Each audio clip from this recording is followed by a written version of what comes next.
Welcome to the Artist Academy podcast. Andrea Earhart here, muralist, adventurer, and your host as I interview inspiring artists who are killing it in the art game to show you that it's completely possible to make a great living doing the thing you love to do. We highlight the business side of art to help you reach more customers, increase profits, and ultimately live a life of creative freedom. Enjoy the show.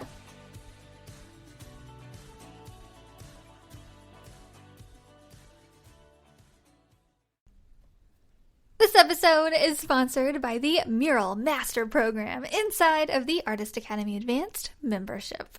This program is specifically designed to help you with every step of the mural process, from coming up with an idea to finding a wall to paint it on to pitching your ideas to businesses, and finally, of course, I teach you exactly how to paint large scale. Murals are a lot of fun and a great way to grow your art business. I know, because it has been one of the top ways that I've been able to grow my own art business as quickly as I have.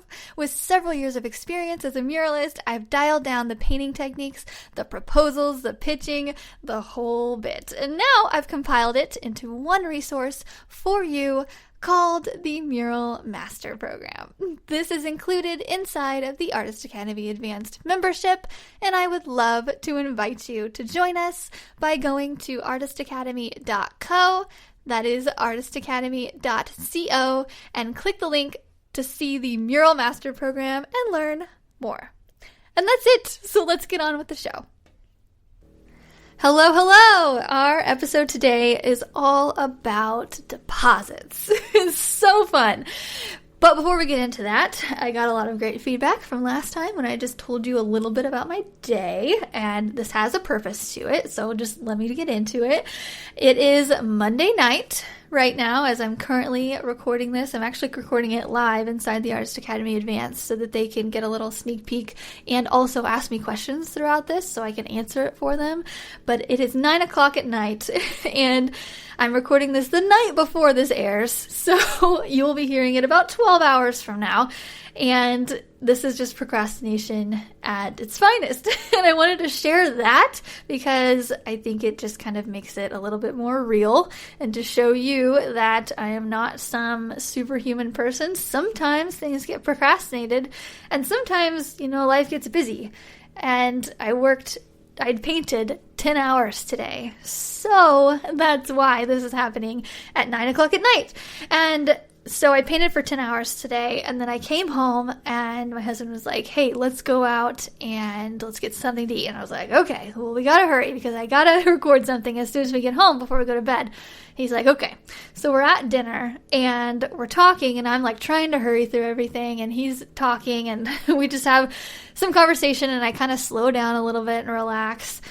Try to live in the moment a little bit. And I was telling him about how I have to record this podcast episode because I've had a podcast episode come out every Tuesday. And he's like, well, on Wednesday, you don't have a very busy day. So maybe what if you just recorded it on Wednesday? And I was like, no, I cannot do that. No.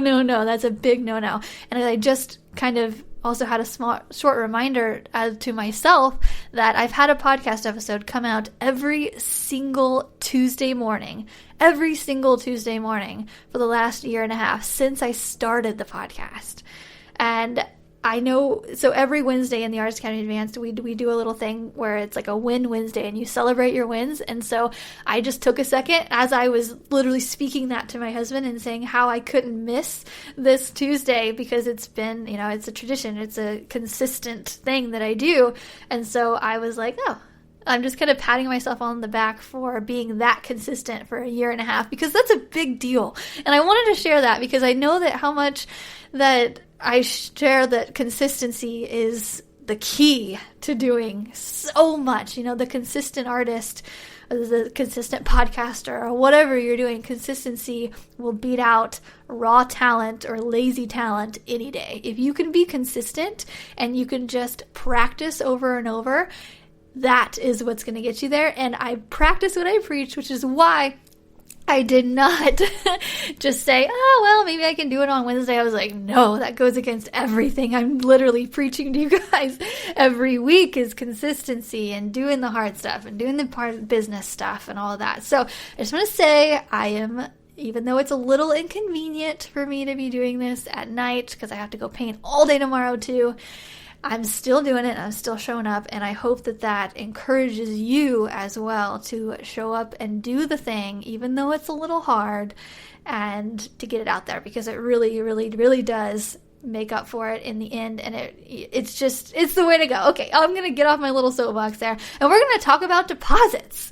So this episode is all about deposits, which is not the sexiest topic, but I think that it can be very, very useful, which is why we're talking about it today. I'm going to be sharing some of my behind the scenes stories about times where I didn't take deposits at all and have gotten burned from it, and the times where deposits have saved me from a lot of extra work, and up until now to where I require a deposit before I do literally anything. Before I put anything on my schedule, I require a deposit.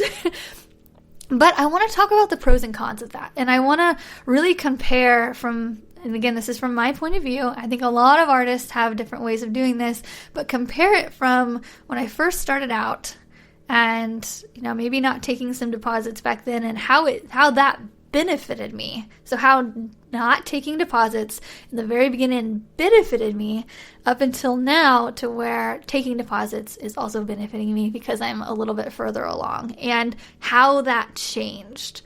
So if you don't know what a deposit is, basically a deposit, just to, go way back to square one, just so that we're all super clear, a deposit is a small amount of money that someone pays you before you do a job. And so that's basically kind of like ordering something online, right? You have to pay for it before Amazon will ship it to you. It's the same thing with an art business. It's an exchange of goods. People have to pay for something in order to then receive it. Same thing. Kind of think about it like that, like it's a transaction. How do you take a deposit? I take it via Venmo, typically. I used to take it PayPal whenever they did a send to a friend option. Now they take a fee on basically everything on PayPal, and I just don't like that. So I try to do cash or Venmo. Most people have Venmo, or you could do Cash App, whatever you think. But I typically take a deposit via Venmo and then a total payment via a check later on. So two separate things. And the pros of taking a deposit is it's just making sure the client is serious. And that's it. That's really it. That's basically the only pro of doing a deposit that I have found. It makes sure the client is serious, which basically makes sure you're not wasting your time. And some examples of wasting your time, where I have wasted my time this year, is, so earlier in the year, a company, I'm not even going to say what company it is, they wanted me to paint their bus, and it was the first time I had ever painted a bus. I was super excited about it, especially because the colors were super fun, and everything they were describing about it, I was just like, yeah. And I had painted for this customer before. And so I thought, heck yeah, they're reliable. I know they're going to pay me. Everything is great. Like, this is awesome. I can't wait to work for this customer again. I loved it. And so I started sketching on this bus, and we went back and forth, and it was like the third revision, although each revision took maybe an hour and a half, maybe, and like tops 2 hours, okay? And so I had a couple hours into this thing, and then they came back with saying that they weren't going to do it. And I was like, wait. And I got caught up in the excitement of really wanting to do the project. And I had painted for them before, so I didn't even think about doing a deposit. Really, I was like, they're good for it. I know them. And they ended up not doing it. And so that's where it landed. And that's where it is. And then we didn't end up doing it. So I'm not salty about it, but I'm a little sad about it. And I ended up losing, 3 hours of work that I did not get paid for on this bus. And it took me a little off guard. I was like, wait a second. Because not all things end up like that, you know? So most people, and I would say 90% of the people that come to me, if we have a phone conversation and if they send me their wall so I could then sketch on it in Procreate on the iPad, you know, if we have a conversation and if, you know, they tell me their ideas and all of that, 90% of the time, if I sketch it out, we end up doing it. And so it always just takes me off guard when people don't end up doing a project. And in the beginning, that's what I would do. I wouldn't take a deposit because very few times people would ask for something and then it wouldn't happen. However, here recently with things like the bus, and then there was another one, up towards the beginning of the year, like during COVID, I think it was when it was, this doctor's office called me. And they were basically talking about how somebody had just quoted them $10,000 to do this permanent mural on their windows. And I was like, oh, wow, okay. It was basically a sign company had quoted them like $10,000 to do this project for them. And they explained it to me, and we talked on the phone, and I gave them a quote. I was like, it might be $3,000. I think it'll be around there. And they were ecstatic. They were like, oh my gosh, it's not going to cost $10,000. We are so excited.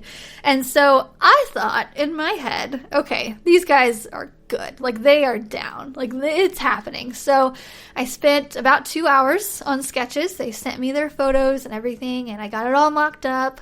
And then we were talking about when to start and everything, and then they just didn't respond to an email. And I was like, okay, that's weird. So I waited about 7 days, and when I kind of remembered that they hadn't responded, I messaged them again. I emailed them again and said, hey, does this date work? Because we had literally had everything else set and done. And they responded with, we decided to go in another direction.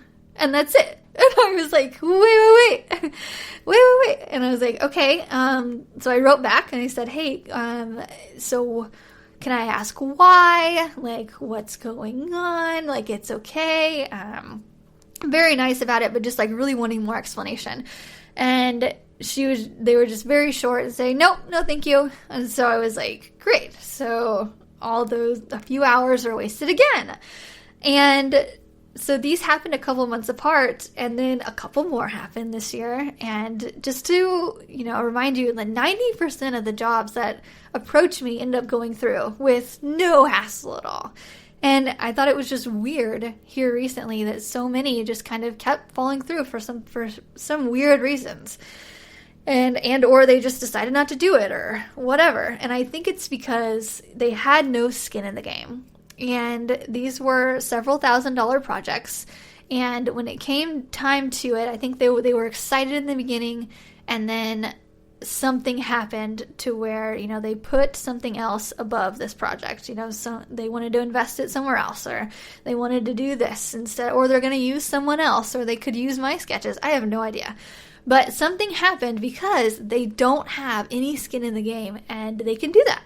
There's no deposit, basically, which is the purpose of this whole thing.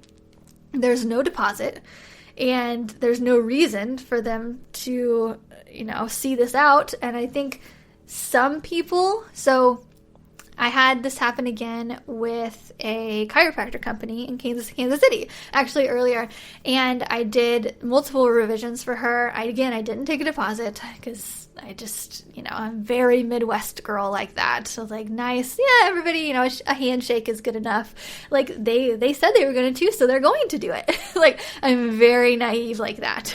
And so this chiropractor office, we went back and forth, and then she ended up saying, no, never mind. She gave the excuse, and it's probably a legitimate excuse. People aren't out to get us. They just changed their mind. And her decision that changed her mind was that, well, they were renting, and they weren't sure how long they were going to be in that building, so they decided it. And then she said she asked me to bill her for my time. So I did. I billed her for 2 hours worth of time. But it's very rare that people will be okay with that or even ask you for that. But I think it definitely, you can tell the difference between the businesses who do that and ones who offer and then ones who ghost you. And I think you just take a mental note of that, and whenever they come back asking for something, then it's time to get your ducks in a row and just know how they are and go forward with it like nothing is wrong. So that company that I designed the bus for a couple weeks ago, they messaged me again. They're like, hey, we would love to do some photo op wings.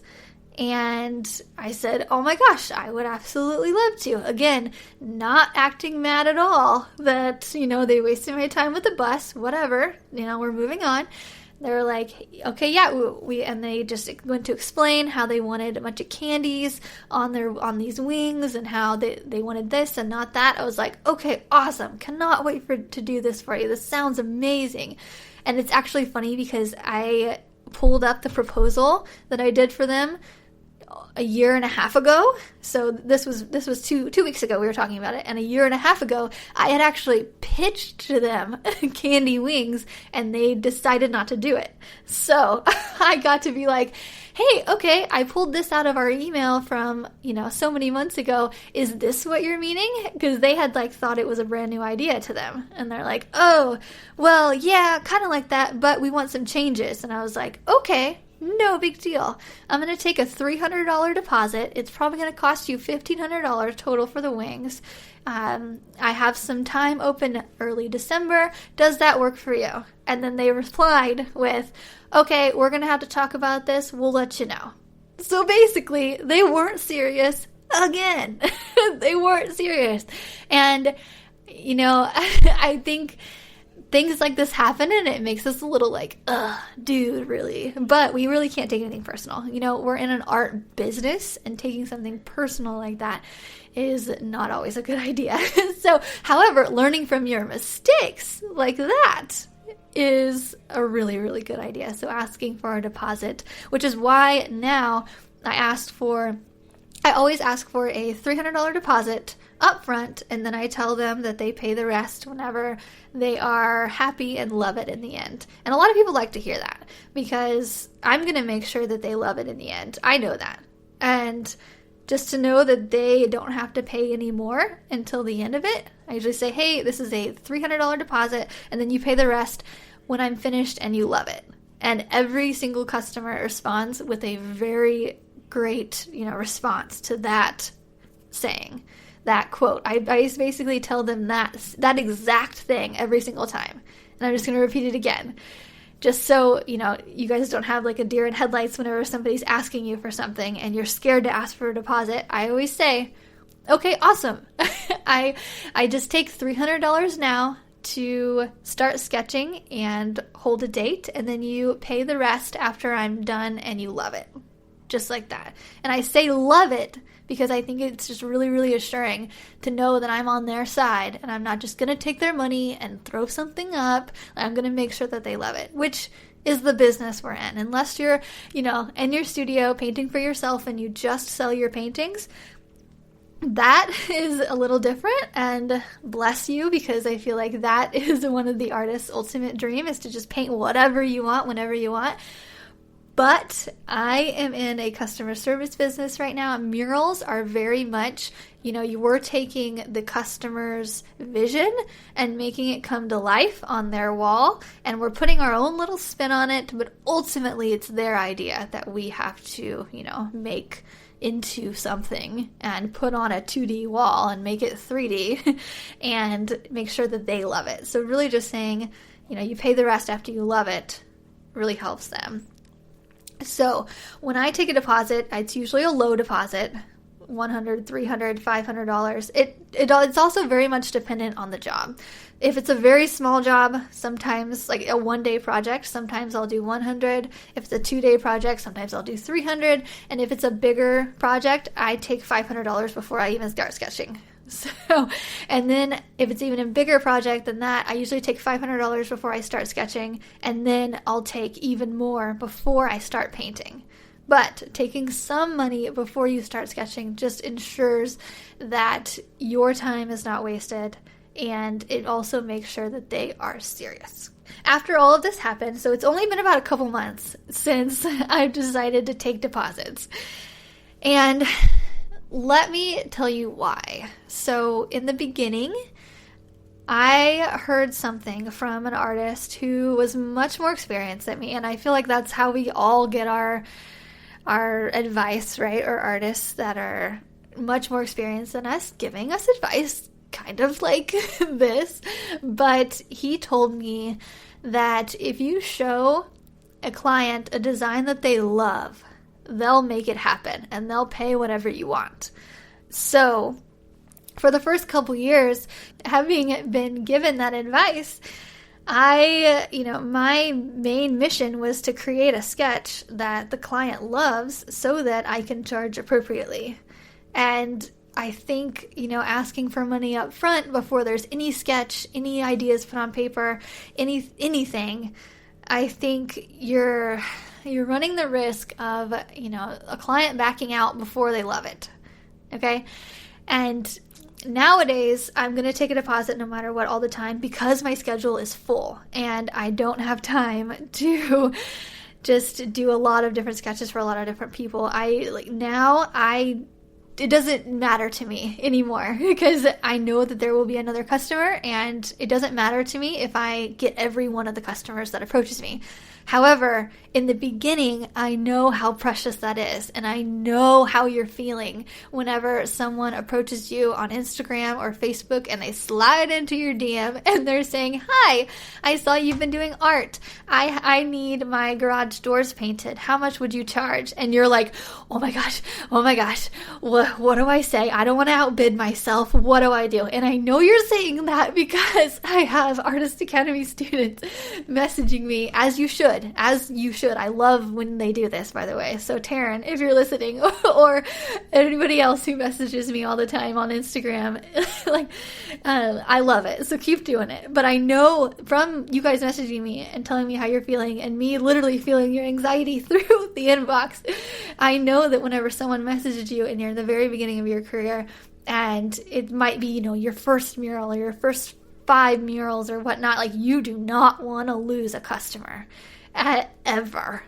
You don't want to give them a bad price or the wrong price or too high, and you don't want to, there is nothing worse than, you losing a customer that you might have, potential art money whenever you get your first few art dollars from putting paint on a wall or a canvas. I understand. So, which is why I wanted to differentiate where I'm at right now, taking a deposit before I even sketch. Whereas in the beginning, the philosophy that I went with and the philosophy that I think early artists should go with, again, this is just my opinion, I'm sure other people have others, but this is mine based on my experience, is that it's okay to do some sketches, some light sketches, and get your client to love it before taking a deposit. And you might have a little bit of wasted time whenever you do this, and you could give them, just a base price of what it would be just to make sure they're okay with $500 or however much you're going to charge, $200, $1,000, whatever it is, and to also maybe get an idea of how much they want to spend. That's a good idea too, just getting, feeling them out, but also saying that you can create artwork to fit any budget.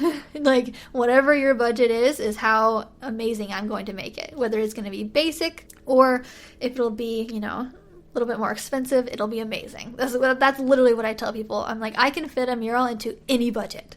You let me know what your budget is. And if it's $500, it'll be a decent mural. If it's $5,000, it's going to be an amazing mural, unbelievable mural. And you let me know where your budget is, because that's going to decide how amazing this is going to be and how detailed it's going to be as well. Taking a deposit before you've shown them something amazing, I think, can hinder your chances of getting that job. And in the beginning, you want to get every single job you can. I actually had a student come to me here recently, and she was talking about doing a project for a local business, and she was scared that the business wasn't going to pay her, but she still wanted to do it. And I would say, just, off on another little tangent right now, but just my advice with that is a lot of artists, a lot of established artists especially, will tell you never do anything for free. And I think that they are mostly right. And I'm sure I will get a lot of pullback from this, or pushback. However, this goes back to the early days artists versus the more established days artists. In the beginning, I think it's okay to do stuff for free. And don't shoot me. I feel like all these older artists are going to listen to this and be like, why would you tell them that? Hear me out. I think it's okay to do some stuff for free, like do some sketches to get their attention and, really just get the idea going, get them excited, because art is all about the excitement of it. You got to get it while it's hot, because art is, it's not a necessity. It's not. Sorry, guys, it's not. We are a want, not a need. We are an aesthetic. We are not water. So get them while they're excited. Getting them excited, I think, is key in this. And I would say to that student, what I gave the advice for that student was that if you want to do it for free, then do it, but try to get money out of them first. Give them a bid and make them tell you no, that we're not going to pay you. And then the decider factor is, will you get more jobs from this? Like, how are they going to promote you? And so with hers, it was going to be in a public space. Other people were going to see it very often. And so that was the decider for it. And so I was like, yeah, go for it. But I would say if it's in someone's home and nobody is going to see it out in public ever, even if they say they're going to post it on Facebook for you, no, sorry, don't do that for free.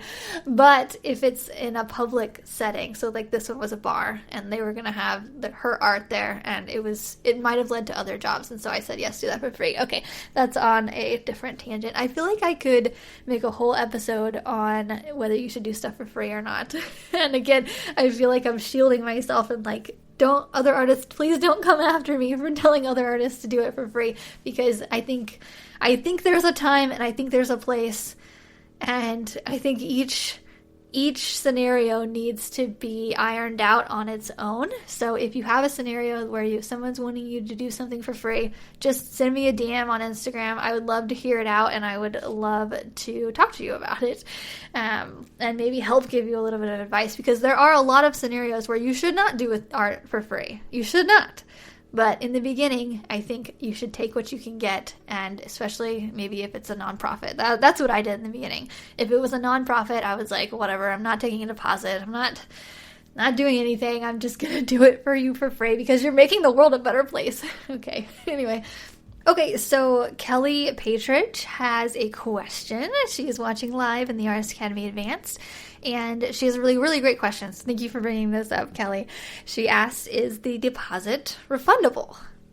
Great question, right? So typically I would say no, deposits are not refundable, and I would say no if if you have to put some work into it. So if I'm having to spend an hour or so on sketches, that's mostly what the deposit is for.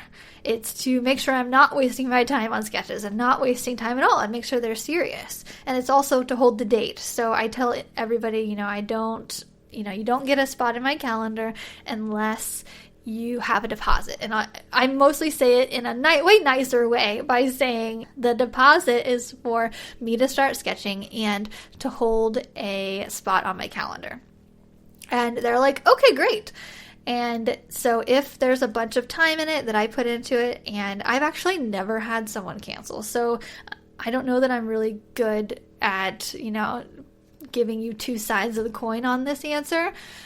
However, I would say, though, if someone gave me a $100 deposit and I had to do no sketches and they got a spot on my calendar, and I've had to do no work other than a 5-minute or 15-minute phone call, whatever, to plan out the mural, and they knew exactly what they wanted. They already had sketches and everything. Like, I had to do no work up front, and they gave me $100 deposit or $300 or whatever to hold that spot. And they ended up having to cancel the week before, day before, whenever. Personally, I would refund it to them. And I think that's more of me looking at on the side of, having a customer service mentality, because, that's what we are. Like, we are nothing without our customers, and nothing. And so me refunding someone because, whether they have a good excuse or not, or they were just like, I thought about it and I just want to do wallpaper. I don't want to do a mural. And I'll be like, okay, that's your choice. No big deal. And I'd be like, I will, I'll refund you. I would probably say, and this is just me playing mind games with people. I would normally say, I usually don't refund people. But, I don't mind refunding you because I understand. And normally that's going to get you someone who is going to still be talking well of you, about me, about my art. And as opposed to the other side of it, if you refuse to refund them, even if they ask for it or whatnot, you say, nope, sorry, it's non-refundable. You're wasting my time. Like, I scheduled a day for you and you're not using it. I just don't think that's a good look.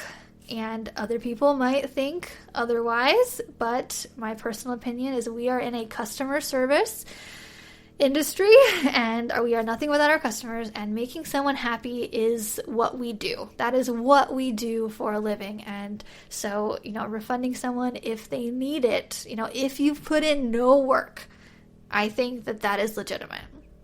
Okay. And, because I think it's just also like knowing the intent of people. Like, they aren't intending to do this to you. Nobody wants to give a deposit and have to ask for it back. Like, that sucks. And so just giving it to them, being the nicest way you can, they're going to still be a cheerleader for your business. And as opposed to the other way where they, you get a sour customer and they're not going to talk that great about you. That's what we don't want. We want to be the go-to person in our area, the person who is the easiest to deal with, the most reliable, and gives the best result. And I think giving a deposit back to someone, even though you advertise it as non-refundable, I think it's okay to advertise it as non-refundable. However, in the moment, if someone needs it back, then I'd say give it back to them. So I hope that answers your question, Kelly.